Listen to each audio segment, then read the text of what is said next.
أعوذ بالله من الشيطان الرجيم يا أيها الذين آمنوا اتقوا الله وقولوا قولا سديدا يصلح لكم أعمالكم ويغفر لكم ذنوبكم ومن يطع الله ورسوله فقد فاز فوزا عظيما. وقال النبي صلى الله عليه وسلم من أحيا سنتي فقد أباني ومن أحبني كان معي في الجنة. صدق الله وصدق رسول الكريم. Hadirin hadirat jamaah Masjid Al-Ikhlas rahimahullah, lebih khusus kepada guru kita yang insyaallah akan memberikan tausiah pada pagi hari ini, Ustaz Hasan Bisri Elsi yang kami muliakan, dan semua hadirin hadirat yang pagi hari ini insyaallah dirahmati oleh Allah Subhanahu wa taala. Marilah kita bersama-sama pada kesempatan pagi hari ini untuk menyampaikan puji dan syukur kita kepada Allah Subhanahu wa taala yang telah memberikan kepada kita nikmat yang berlipat ganda. Pada pagi hari ini kita bersama-sama dikumpulkan oleh Allah di masjid yang mulia ini dalam rangka menunjukkan majelis zikrullah. Salawat dan salam semoga terlimpahkan kepada baginda kita Muhammad sallallahu alaihi wasallam yang telah memberi salam kepada kita semua, sehingga dengan kesalahan santul kita bersama-sama dapat di rumahnya Allah dalam rangka menunjukkan majelis taklim. Oleh karena itu, marilah kita berikan kecintaan kita kepada baginda Rasulullah SAW dengan berbanyak berselawat kepada Nabi, dan kita ikuti sunnah baginda Rasulullah SAW untuk kita amalkan dalam kehidupan kita sehari-hari.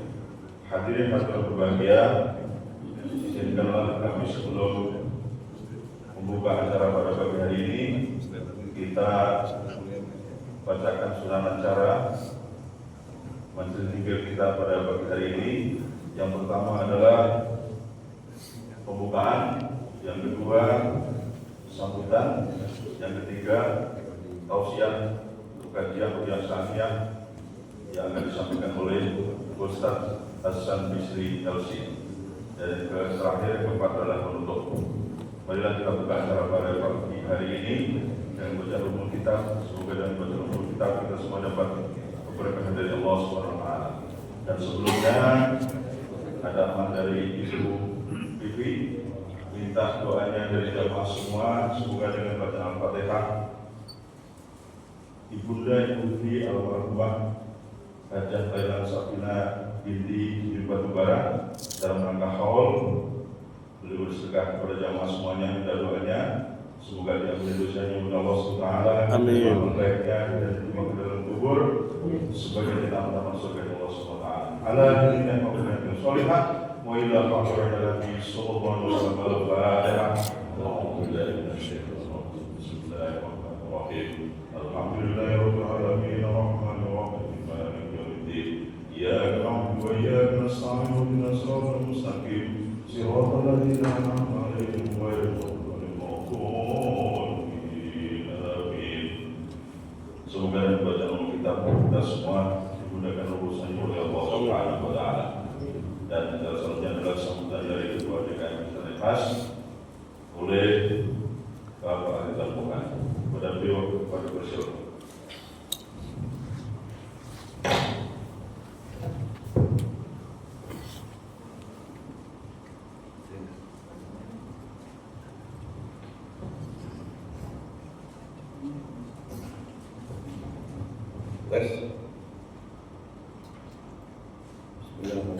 Assalamualaikum warahmatullahi wabarakatuh.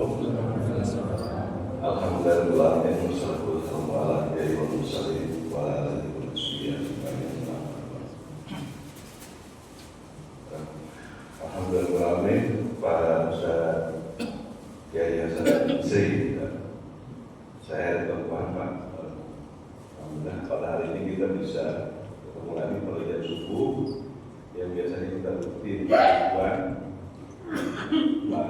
Ustaz Sohail ini lagi umroh, jadi kita libur dan kita kembali ke pada subuh. Pada pagi ini kita akan membahas topik tentang ruqyah tadi. Saya harap juga nanti saya sebenarnya juga pengen tahu banget ya tentang ruqyah. Tapi saya pernah lihat teman saya di ruqyah Pak, dan saya takut juga kalau begitu karena lagi. Dia tahu jadi macan gitu. Menderung-derung ya. Jadi saya sih pengennya kalau memang mau dirupiah ada yang mau coba apa-apa di lantai atas saja kan boleh. Satunya yang dirupiah nggak ingat tapi kita yang lihat ingat gitu. Sampai sekarang saya masih ingat itu jadi macan gitu. Menderung-derung. Untung nggak di ini rekam kita semua. Gitu. Tapi moga-moga baik-baik aja ya. Dan ini yang penting kita lihat dari kajian agamanya. Mungkin memang ada apa yang perlu diusir ya. Kalau kita ternyata selama ini kita ketempelan atau apa gitu ya. Boleh juga karena memang percaya dengan hal yang baik itu adalah salah satu kepercayaan kita sebagai umat Islam. Ya. Jadi memang percaya memang ada ya. Saya rasa itu Ustaz. Terima kasih atas kehadirannya. Assalamualaikum warahmatullahi wabarakatuh.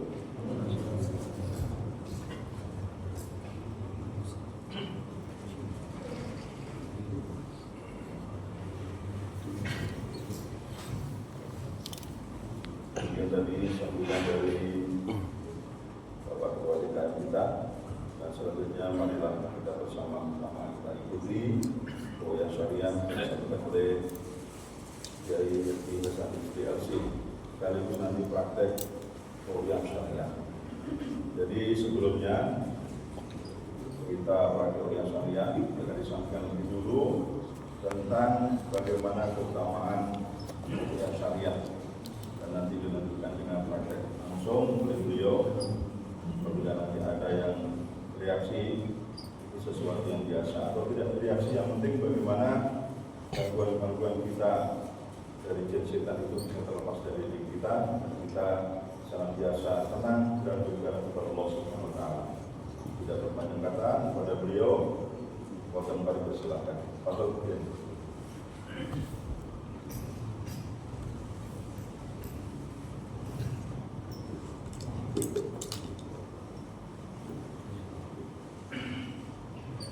Bismillahirrahmanirrahim. Assalamualaikum warahmatullahi wabarakatuh. Alhamdulillah hamdan katsiran thayyiban mubarakan fihi. Asyhadu an la ilaha illallah wahdahu la syarika lah wa asyhadu anna Muhammadan abduhu wa rasuluhu la nabiyya ba'da.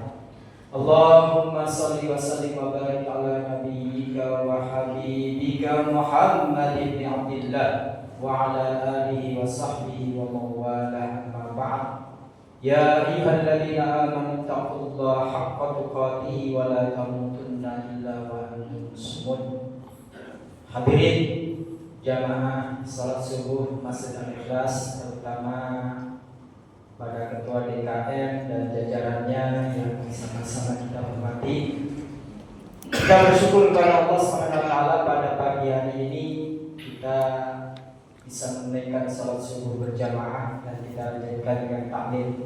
Semoga apa yang kita lakukan ini dicatat sebagai amal ibadah kita di sisi Allah Subhanahu wa taala. Amin ya rabbal alamin. Kedua kalinya marilah kita haturkan salat dan salam pada Nabi kita Muhammad sallallahu alaihi wasallam. Jamaah sekalian,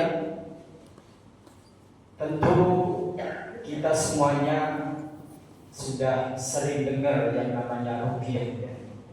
Apalagi sekarang sudah banyak media-media baik televisi ataupun radio ataupun media sosial yang membahas tentang ruqyah. Bahkan sekarang lagi ngetren ruqyah online lewat TikTok atau yang lainnya. Hadirin sekalian, secara simpel ruqyah itu bahasa Arab dari kata roqyarki. Di dalam surat Al-Qiyamah jamaah sekalian ayat 27 disebutkan, kalla idza balaghatit taraqi wa qila man tuh jamaah. Jadi profesi peruqyah yang disebut rokin, rokin itu orang yang meruqyah, itu disebutkan dalam Al-Quran jamaah sekalian. Disebut sudah sakaratul maut, nafas sudah sampai tenggorokan, kata Allah kan, wakila man roh, siapa yang bisa meruqyahnya? Dokter mana yang bisa mengobatinya? Jadi jangan sekalian, ruqyah ini secara bahasa memang kalau orang dulu bilang jampi-jampi, suwuk. Pernah nggak Pak? Dulu waktu kecil di suwuk. Hah? Bu, pernah nggak Bu? Dulu sering jangan sekalian. Saya sendiri merasakan. Pada zaman dahulu jangan sekalian, orang tua kita kalau kita lagi sakit, demam, panas atau rewel, itu dibawa kemana Pak? Hah? Ke seorang kiai, ustaz, di subuh. Kita nggak tahu baca apa, teman kami setelah itu dikasih air orang tua kita, nih minumin ke anak kamu. Jangan sekalian, memang secara bahasa seperti itu. Hanya saja subuh itu macam-macam Pak, Bu, macam-macam. Ada yang pakai jambi-jambi bahasa daerah, kita nggak tahu apa artinya itu. Bahasanya pun bahasa yang jarang kita pakai. Tapi yang diajarkan Rasulullah SAW adalah ruqyah yang syariah, sesuai dengan kaidah syariat sebagai risalah yang dibawa oleh Nabi kita Muhammad SAW. Sehingga para ulama mendefinisikan ruqyah itu yang syariah, yang sesuai syariat, itu adalah bacaan yang terdiri dari ayat-ayat Al-Quran atau doa-doa Rasulullah SAW untuk memohon perlindungan kepada Allah, dan yang kedua untuk memohon kesembuhan atas orang yang sakit. Jadi fungsi ruqyah itu dua, untuk proteksi dan untuk solusi. Bagi kita yang alhamdulillah sehat-sehat saja seperti ini, apakah perlu diruqyah? Perlu. Kita ketika keluar dari rumah menuju masjid baca apa tadi Pak? Bismillahirrahmanirrahim, la haula wala quwwata illa billah. Kita sedang sehat ya Ustaz, enggak kesambet. Tapi kita disuruh berdoa supaya Allah melindungi perjalanan kita, supaya Allah memberikan rasa aman dalam aktivitas kita. Itu ruqyah. Termasuk Rasulullah SAW dalam hadis riwayat Imam Bukhari dan Muslim, ketika beliau mau tidur, kata Bunda Aisyah, beliau membaca surat Al-Ikhlas, Al-Falaq, An-Nas, lalu ditiupin, diusapkan ke sekujurnya. Setiap malam Rasulullah melakukan itu. Apakah Rasulullah kesambet? Enggak. Tapi itu untuk menjaga saat kita tidur pules, kalau ada orang yang iseng ingin ngerjain kita, aman kita. Kenapa? Kita dalam lindungan Allah. Itu penting, dan itu ruqyah yang sifatnya preventif. Sedangkan ruqyah yang solutif, Rasulullah juga sering melakukannya. Makanya dalam Sahih Bukhari dan Muslim, Bunda Aisyah mengatakan, karena Rasulullah SAW tidak shtaka qara'a ala nafsi bil mu'awwidah. Rasulullah kalau beliau merasa dirinya sakit, beliau meruqyah dirinya dengan membaca al-mu'awwidah, yaitu al-ikhlas, al-falaq, an-nas. Sama ketika mau tidur baca itu, ketika beliau sakit, beliau ruqyah dirinya dengan membaca itu. Artinya jawab sekalian, ruqyah ini bagian dari syariat. Sehingga di dalam kitab Sahih Bukhari sendiri itu disebutkan bab ruqyatun Nabi, bab ruqyahnya Nabi. Jadi kayak ada bab wudu, bab sholat, bab zakat, bab puasa, ada bab ruqyah. Berarti kita mempelajari ruqyah yang diajarkan Rasulullah itu merupakan kewajiban bagi kita. Karena setiap kita pasti membutuhkan. Jamaah, di dunia ini di samping ada sesuatu yang terlihat oleh kita, ada orang-orang yang hatinya jahat ingin mencelakakan kita, ada juga musuh yang harus kita waspadai yang tidak nampak, yaitu setan. Setan itu jangan saja tidak hanya berusaha menyesatkan kita dari jalan yang lurus, membuat kita malas ibadah, malas puasa, malas sholat atau yang lain, tapi setan kan terkadang melakukan serangan-serangan fisik. Pernah dengar gak Pak? Tuh, Rasulullah pernah mau dibakar wajahnya oleh Ifrit. Itu ada ceritanya. Jadi terornya tidak hanya bersifat psikologis, tapi juga fisik. Nah, orang yang kesurupan itu teror fisik yang dilakukan oleh setan, dan itu ada sejak zaman dahulu. Begitu pula di zaman Rasulullah SAW. Dan subhanallah jauh sekalian, Islam itu sangat lengkap. Apa yang kita butuhkan supaya kita bisa aman dunia akhirat itu sudah ada. Kita sudah disiapkan pirantinya itu. Cuma kitanya kadang-kadang males untuk belajar. Belajar Sahih Bukhari baru bab awal sudah nggak masuk lagi, nggak datang lagi. Dimana nyampe bab ruqyah jauh. Begitu pula jangan saja Rasulullah terkadang diruqyah oleh malaikat Jibril. Kata Bunda Aisyah, karena Rasulullah SAW tidak syaka raqahu Jibril. Terkadang Rasulullah saat sakit, malaikat Jibril langsung yang turun untuk meruqyahnya. Tuh. Jadi jangan saja ruqyah mandiri atau diruqyah itu ada syaratnya. Rasulullah dua-duanya mengalami. Beliau rajin melakukan ruqyah mandiri, meruqyah dirinya, tapi terkadang Rasulullah diruqyah oleh malaikat Jibril, terkadang diruqyah Bunda Aisyah. Pak, pernah nggak Pak diruqyah istri Pak? Nah, pernah. Bu, pernah diruqyah oleh suaminya Bu? Belum. Jadi jangan saja, ini adalah bagian dari syariat. Dan ruqyah ini adalah sunnah yang sangat kuat posisinya. Kenapa? Karena jangan saja, namanya sunnah kadang sifatnya fi'liyah. Rasulullah melakukan, walaupun Rasulullah nggak ngomong, tapi Rasulullah lakukan, itu sudah sunnah. Atau sifatnya yaitu qauliyah, ucapan. Rasulullah nggak melakukan, tapi Rasulullah mengucapkan. Tuh. Ada juga takririyah. Ada sahabat yang melakukan sesuatu, Rasulullah diamkan. Itu berarti sesuatu yang dibolehkan. Nah, ruqyah itu tiga-tiganya ada yang sering. Ada sahabat Rasulullah yang meruqyah, karena ruqyahnya benar dibiarkan oleh Rasulullah. Ada riwayat menjelaskan Rasulullah melakukan ruqyah mandiri atau diruqyah oleh malaikat Jibril. Itu fi'liyah. Dan ada hadis yang menjelaskan Rasulullah menyuruh kita untuk melakukan ruqyah. Jadi ini perintah dari Rasulullah.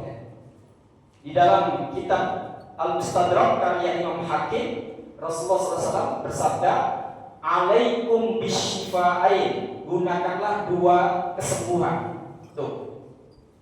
Gunakanlah dua kesembuhan. Apa itu? Al-asali wal Qur'an. Madu dan Al-Quran. Bu, madu itu kesembuhan Bu.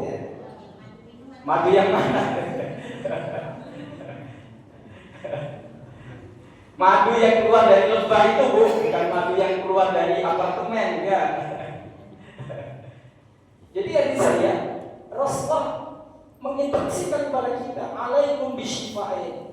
Makanya dalam kehidupan beliau minum madu itu sudah biasa, itu kesenangan Rasulullah. Kemudian menggunakan Al-Quran sebagai syifa, Rasulullah praktekkan. Ada sebagian orang yang saya agak nyinyir gitu ya. Al-Quran petunjuk, kok dijadikan jambi-jambi, dijadikan obat. Jamaah, yang paling tahu fungsi Al-Quran itu siapa jamaah? Pertama pemiliknya Allah, yang kedua Rasulnya sebagai utusannya, kan gitu ya.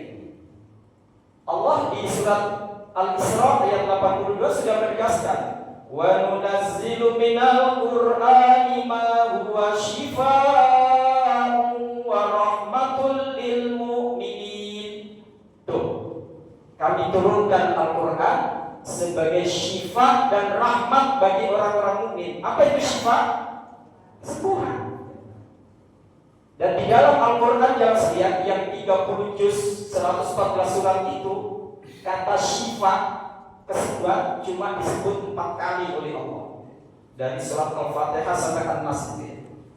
Yang 3 untuk Al-Quran, 3 ayat untuk menjelaskan Al-Quran itu syifa, 1 ayat lagi untuk madu di surat An-Nahl itu. Tuh, betapa kuatnya jawab legalitas ruqyah itu ya. Yang mana tidak hanya diperintahkan oleh Rasulullah secara ucapan, tapi juga secara perbuatan. Tapi sayang jawab sekalian, banyak masyarakat kita kalau dengar ruqyah itu image-nya dengan yang mistik aja ya. Saya dulu awal-awal dakwah melalui ruqyah itu jawab sekalian, banyak yang nyinyir, tahu nyinyir ya?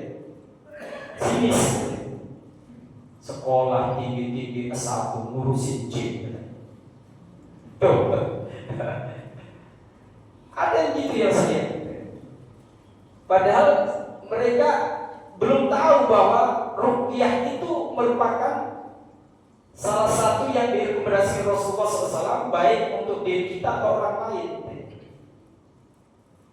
Makanya dulu jawab saya, kiai zaman dahulu kalau tidak bisa nyuwung nggak disebut kiai.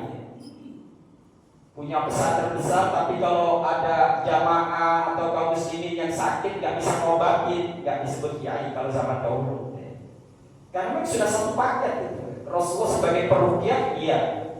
Rasulullah sebagai pendakwah, iya. Sebagai panglima perang, iya. Jadi itu bagian dari syariat. Dan alhamdulillah pada pagi hari ini di Masjid Al-Ikhlas ini pengurus masjid mengadakan tema ruqyah ini untuk sosialisasi yang sekalian, untuk memberikan edukasi kepada kita bahwa ini adalah bagian dari syariat kita, jangan sampai ditinggalkan. Kenapa? Kalau ini kita tinggalkan yang sekalian, maka ruqyah yang nggak benar itu yang marah, ya. Perdukunan marah. Jawab sekalian, ini fakta ya. Bangsa kita mayoritas muslim, bahkan terbesar di dunia, tapi dukunnya paling banyak juga. Paling banyak juga.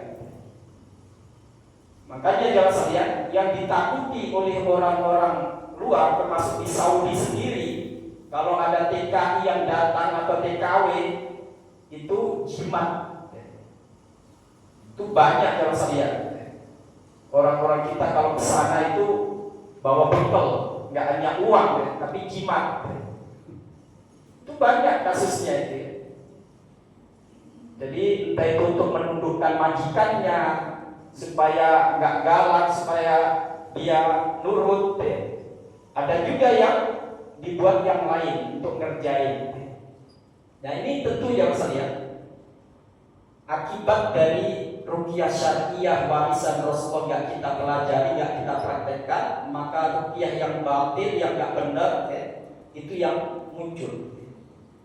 Tidak jarang jawab saya, kaum muslimin yang datang ke tempat praktek kita, setelah diruqyah, apa kata mereka? Ini ustadz yang selama ini kita cari. Sebetulnya kami nggak ingin ke dukun, cuma terpaksa. Gak ada pilihan lain selain medis, non medisnya ya ke orang pintar. Setelah mereka tahu ruqyah yang syariah yang diajarkan Rasulullah, mereka pun meninggalkan praktek tersebut.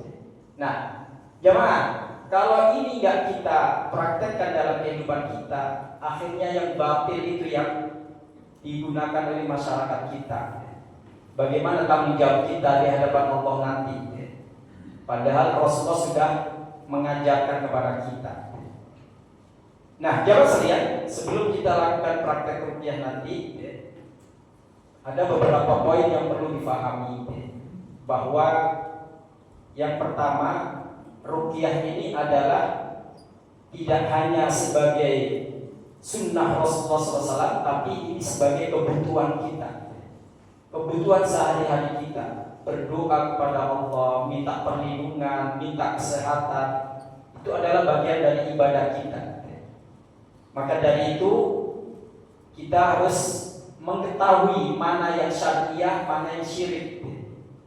Kenapa? Karena di luar sana yang sedang banyak ruqyah yang abu-abu, tahu abu-abu? Tampilannya tampilan ustaz. Luar biasa, jubahnya itu panjang, selendangnya atau sorbannya juga begitu. Tapi ternyata konten ruqyahnya nggak benar. Anda masih ingat kasus Guntur Bumi yang saya lihat? Korbannya banyak banget gitu ya. Dia di media-media sampai dulu di televisi, banyak orang terkecoh. Dulu ketika beliau sudah viral yang saya lihat booming, kita lakukan edukasi ke masyarakat. Ruqyah yang syariah kan seperti itu. Tapi ada sebagian jamaah yang nyinyir juga. Ustaz kalah saing aja tuh. Bukan jawab saya. Kita belajar ruqyah itu. Bahkan jawab saya sudah hampir 4 bulan ya. Kita menerjemahkan buku Mausu'ah fi ilmi ruqyah, ensiklopedi ilmu ruqyah. Itu ada 15 jilid karya seorang ulama dari Yordan, yaitu Abu Usama Ibnu Barrah. Itu jawab saya. Alhamdulillah saya termasuk penerjemahnya, 15 jilid itu. Dan sekarang sudah terbit yang sedang. Itu dikupas ruqyah itu dari A sampai Z. Apa yang terkait dengan pengobatan ruqyah belum kupas di sini. Kalau jamaah ingin memiliki itu lumayan harganya, 3 juta. 15 jilid ya, 3 juta. Dan di akhir tahun ini ada diskon dari penerbit, jadi harganya 2 juta. Jadi jamaah saya, kenapa kita perlu mempelajari ini? Karena di luar sana banyak yang praktek yang abu-abu, seakan-akan ruqyah tapi bukan. Ini yang membuat bingung masyarakat. Kalau dia prakteknya pakai kemenyan, dupa, kemudian manggil roh-roh halus, kan orang sudah ngerti, wah itu dukun. Tapi yang bersorban berjubah itu banyak orang yang tidak bisa membedakan. Apalagi sekarang di dunia media sosial, itu mereka masuk ke situ. Dan banyak orang-orang tertipu yang selian. Inilah pentingnya kita belajar. Jadi ilmu. Kemudian yang kedua jawab saya, niat. Saat kita mau melakukan ruqyah, baik mandiri atau kita diruqyah, itu niat kita. Kalau niat kita mohon kesembuhan kepada Allah melalui ayat-ayat itu benar. Tapi kalau niat kita salah juga nggak benar.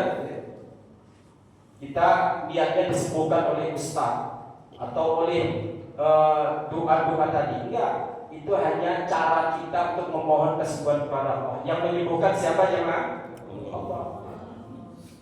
Dan jemaah sekalian, ada yang menarik ketika Rasulullah berbicara tentang khasiat air Zam-Zam. Apa kata Rasulullah? Ma'u Zam-Zam lima syuribah. Air Zam-Zam itu tergantung niat yang meminum manfaatnya itu ya. Kalau kamu minum untuk menghilangkan haus, kamu akan hilang hausnya. Wa in syaratta istashfa billah, tapi kalau kamu minumnya dengan niat mohon kesembuhan kepada Allah, syafa Allah, maka Allah akan menyembuhkan.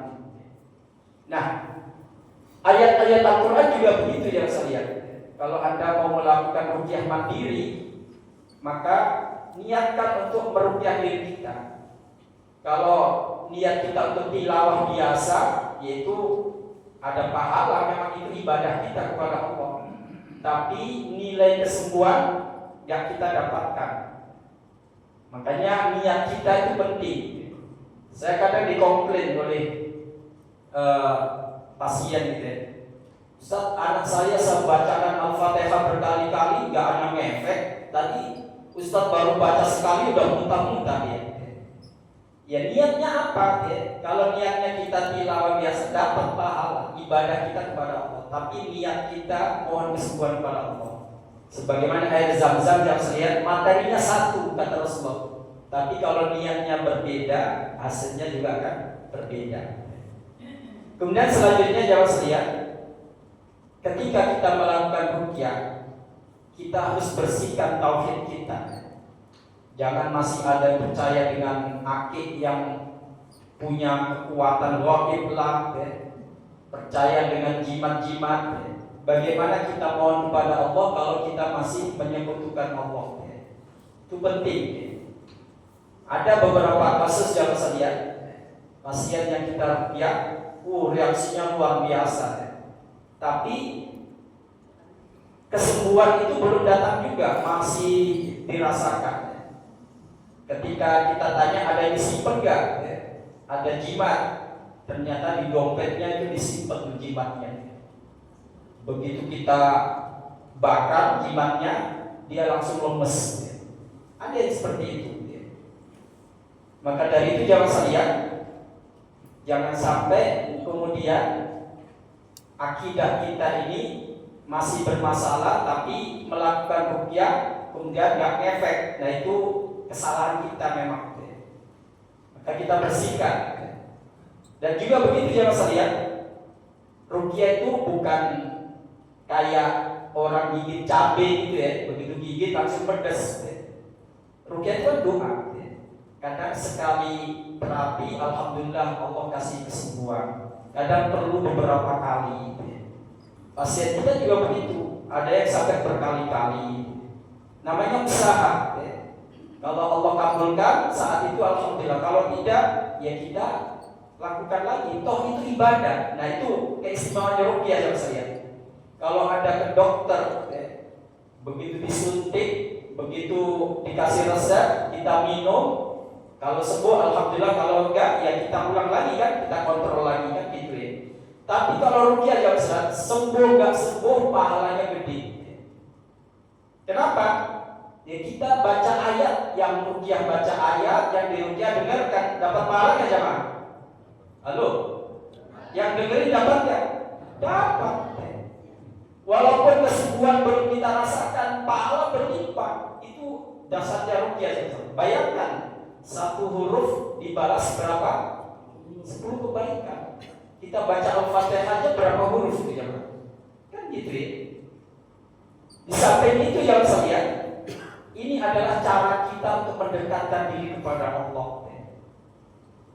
Kita sudah berikrar, iyyaka na'budu wa iyyaka nasta'in. Hanya kepadamu ya Allah kami menyembah, hanya kepadamu kami mohon pertolongan. Begitu ada masalah, beda solusinya. Rajin sholat di masjid, begitu bisnisnya oleh ke Gunung Kemukus. Ada nggak yang gitu? Sebelah mana? Nggak di sini. Jadi jamaah saya, ini nggak sinkron gitu ya dengan apa yang diucapkan. Nah, ruqyah itu bentuk kita mohon pertolongan pada Allah. Iyyaka na'budu wa iyyaka nasta'in. Itu real jamaah saya, real. Begitulah Rasulullah membimbing kita jamaah saya. Jangan sampai ketika ada masalah kita malah cari solusi dari keyakinan yang lain. Ada jamaah saya orang yang ketika sakit nggak sembuh berobatnya ke pendeta. Ada. Nah, seperti ini yang sedang karena tidak paham apa itu ruqyah, tidak ngerti. Nah, perlu kita lakukan edukasi, kita lakukan pembelajaran terkait dengan hal ini. Alhamdulillah yang saya dan teman-teman itu punya komunitas berpro namanya Arsi Karena banyak ruqyah-ruqyah menyimpang, kita bikin Arsi itu Asosiasi Ruqyah Syariah Indonesia. Kita lakukan pelatihan-pelatihan ke masyarakat. Bagi yang ingin jadi peruqyah kita lakukan sertifikasi. Dan alhamdulillah akhir-akhir ini yang saya Majelis Ulama Indonesia melakukan gerakan kesehatan masyarakat syariah, kesehatan masyarakat syariah. Jadi kalau dulu ada ekonomi syariah ya, sehingga alhamdulillah sekarang sudah muncul bank-bank syariah. Kalau dulu belum ada, itu